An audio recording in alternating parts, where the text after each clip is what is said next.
If it's not you, then it's no one. With just 7 words, Gong Yoo shattered the silence, and the internet. Was it a line from a drama? A whisper from the past? Or a real-life confession meant for Soo-young? The world stopped for a moment. Fans held their breath. What really happened behind that unforgettable proposal? Join Red Carpet Revealed as we dive deep into the story that has everyone talking. The waves crashed against the cliffs of Udo Island, a small volcanic paradise northeast of Jeju, where time seems to slow and the wind carries secrets. The island is known for its isolation, its raw beauty, and, now, for one moment that changed everything. Under a sky bleeding into shades of crimson and gold, Gong Yoo, Korea's most enigmatic leading man, stood silently facing the ocean. His tailored linen suit fluttered in the coastal breeze, but his eyes were fixed not on the horizon, but on Soo-young, the woman walking slowly toward him with a trembling heart and a face full of questions. No bodyguards. No paparazzi. No media stunt. Just 2 souls. And 20 years worth of unspoken words. Then, it happened. In a voice softer than the wind, but heavier than the waves, he said, "If it's not you, then it's no one." And just like that, the entire world gasped. The story that refused to die. For years, their story was the stuff of whispers and speculation. It began in 2001, on the set of School 4, where Gong Yoo and Soo-young, both fresh-faced and full of promise, shared an on-screen chemistry so natural, it felt almost intrusive to watch. Even back then, something about the way they looked at each other stayed with fans. But as careers skyrocketed, the rumors quieted. Or so we thought. They never dated publicly, never posed together at events. Yet every so often, a suspicious overlap in travel, a shared quote, or a fan-captured glance would reignite the flame of speculation. He was the goblin.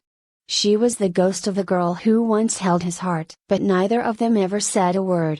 Until now. The Udo Island meeting, coincidence or fate? It started innocently. A fan spotted Soo-young at Jeju Airport last week. Hours later, Gong Yoo was seen boarding a private charter, destination unknown.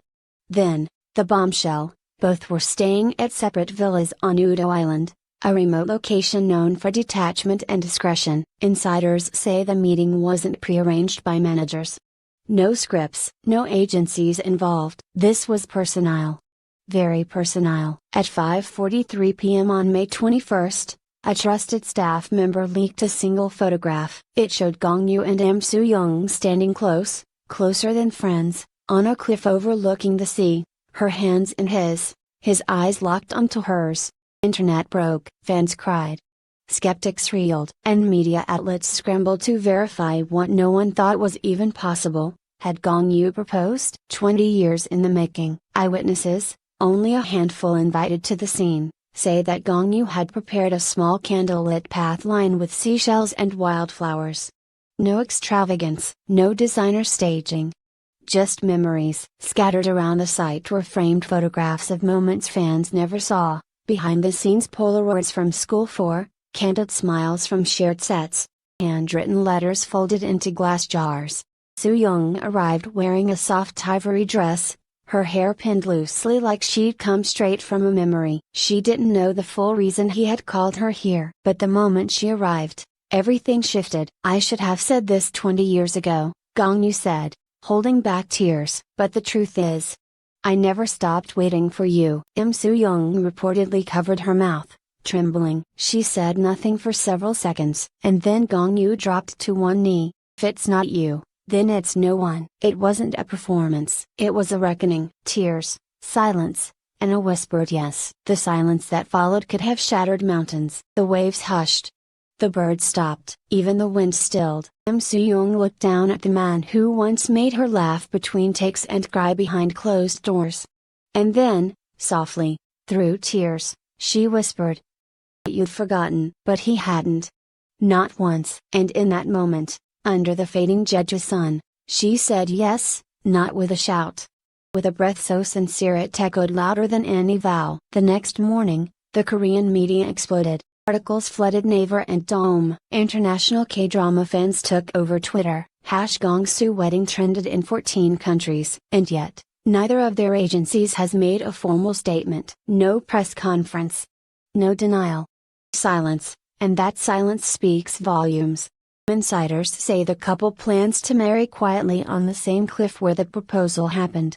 Whisper that a documentary-style film might be in the works to share their love story with the world, not as actors, but as themselves. What surprised many was not the proposal itself, but how many in the industry had long suspected something deeper. Actress Gong Yoo, Gong Yoo's longtime friend and co-star, posted a cryptic Instagram story that night, a single photo of the ocean, with the caption, "Some things are worth waiting for."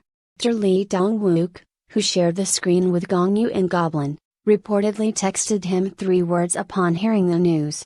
"Finally, you fool." Meanwhile, industry veteran and director Kim Ji-woon, who had worked with both actors in separate projects, told a close friend that he once saw the two stealing glances backstage at an award show like teenagers pretending not to care. No one dared speak publicly. Behind the scenes, the truth had been simmering all along. Im Soo-young's private diary, the page that was never meant to be read. What came next, however, stunned even the most loyal fans. Former stylist from the early 2000s, who worked with Im Soo-young during her "I'm a Cyborg, but That's Okay" era, leaked what she claimed was a handwritten diary page Im Soo-young once left behind in her trailer. It read, "He brings coffee and acts like it's nothing, like he doesn't know my heart races when he says my name. I wish he'd stop being kind. Or start being honest." The date on the page? November 14, 2003. Months after Gong Yoo had quietly transferred agencies, and months before Im Soo-young would shoot to fame with A Tale of Two Sisters, a love that had existed not in the headlines, but in hidden corners and silent confessions. Udo Island, now a sacred ground for fans. The days that followed, fans began making their way to Udo Island, tracing the rumored trail of Gong Yoo's proposal.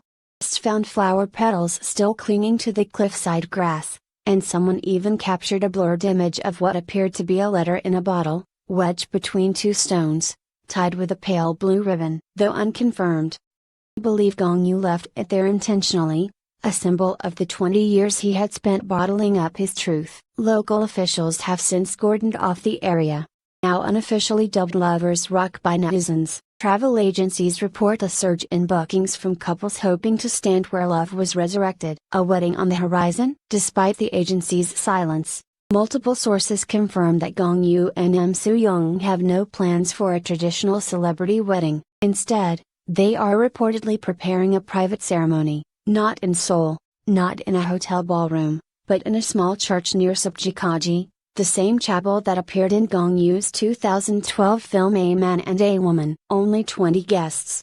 No press, no sponsorships. Just vows. And 2 hearts that finally found their way back. A florist from Jeju, who claims to have been hired for the event, shared only this: "The theme is white wildflowers and handwritten poems. Simple, pure. Like first love." Final thoughts: why this story mattered so much. World of manufactured images, fast romances, and public breakups played out for views. This story hit different. It wasn't the fame. It wasn't even the beauty of the stars involved. It was the silence. The patience, the ache of love that was once paused, never ended. Story fans never gave up on, because they knew. Where in all the noise, they always knew. Gong Yoo never forgot her. Im Soo-young never stopped waiting, and when the words finally came, they weren't grand or poetic. They were simple. Raw. Real. If it's not you, then it's